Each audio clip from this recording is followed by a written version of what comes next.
महाराज जी के आज के विशेषांक में रक्षा सूत्र परिवार के सभी सदस्यों का हार्दिक स्वागत है। बाबा जी के भक्तों को राम राम। माँ कहती थी, भक्ति के मार्ग में अग्रसर होने के लिए मन में प्रगाढ़ सेवा भाव होना आवश्यक है और सेवा का भाव भक्ति मार्ग का एक अभिन्न अंग है। बिना सेवा भक्ति नहीं होती। प्रत्येक भक्त को महाराज जी के कथन की याद दिलाते हुए फिर कहती, गुरु के अदृश्य होने पर गुरु स्थान ही गुरु स्वरूप हो जाता है और समय के साथ साथ कैंची आश्रम में इस भाव की सजीवता देखने को मिली। कुछ कर्मचारियों को छोड़कर भक्तों द्वारा आश्रम की संपूर्ण व्यवस्था संयुक्त रूप से की जाने लगी। सुविधा के अनुसार भक्तगण आते और अपने दायित्वों का निर्वहन प्रेम पूर्वक करते। आश्रम और मंदिरों की स्वच्छता पर माँ का विशेष ध्यान रहता। आश्रम का कोई भी कोना उनकी आंखों से ओझल नहीं हो सकता था। किस जगह पर धुलाई होनी है, कहाँ पर धूल साफ करनी है और कहाँ फिर से रंग रोगन की आवश्यकता है, इसके लिए एक दिन पहले ही आदेश भिजवा देती। मंदिरों के विग्रहों की पोशाक ऋतु के अनुकूल धारण कराई जाती।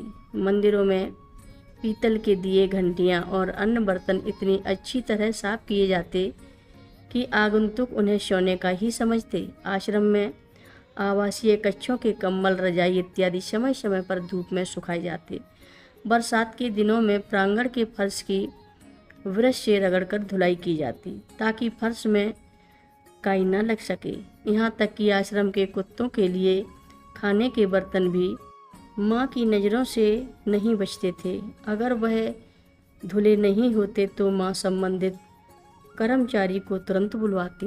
मैंने देखा कि माँ के लिए आश्रम में किसी भी प्रकार की बर्बादी असहनीय होती थी। अतः आश्रम की दूसरी मुख्य विशेषता थी कि यहाँ हर चीज़ का सदुपयोग होता था। इसके बाद माँ मुझे अपनी कुटिया में ले गई और वहाँ दरवाजे के ऊपर लगी महाराज जी की छवि दिखाई, जिसमें महाराज जी की आंखों में आंसू थे। माँ ने बताया कि यह छवि तब की है जब महाराज जी को आश्रम में बर्बाद पड़ी हुई रोटियों को देखकर दुख हुआ था। माँ ने कहा, आश्रम में दान का पैसा है, लोग अपना खर्च कम कर यहाँ दान देते हैं। कभी कोई चीज़ बर्बाद मत करो। आगे के वर्षों में मैंने माँ को कई बार इन शब्दों को दोहराते हुए सुना था। आश्रम में प्रत्येक वस्तु का प्रयोग कैसे किया जाता है, किसी भी चीज़ की बर्बादी ना हो, यह सीखने के लिए मेरा यह पहला व्यवहारिक प्रशिक्षण था।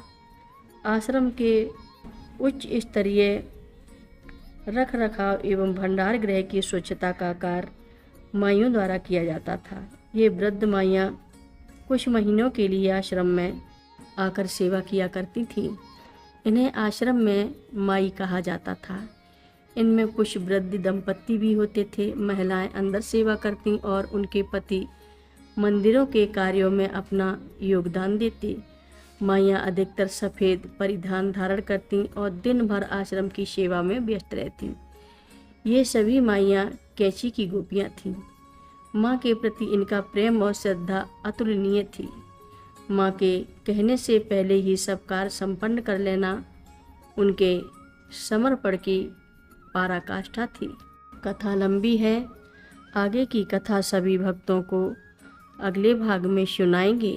हर रोज़ महाराज जी की कथाएं सुनने के लिए सभी भक्तों का धन्यवाद। सभी भक्त रक्षा सूत्र चैनल को सब्सक्राइब करें, शेयर करें, लाइक करें, घंटी बजाना ना भूलें। कमेंट बॉक्स में लिख भेजें, जय नीव करोरी बाबा जी महाराज। सभी भक्त मिलकर बोलो, नीव करोरी बाबा जी महाराज की जय जय बोलो। सिद्धि माता की जय जय बोलो। जय श्री राम बोलो।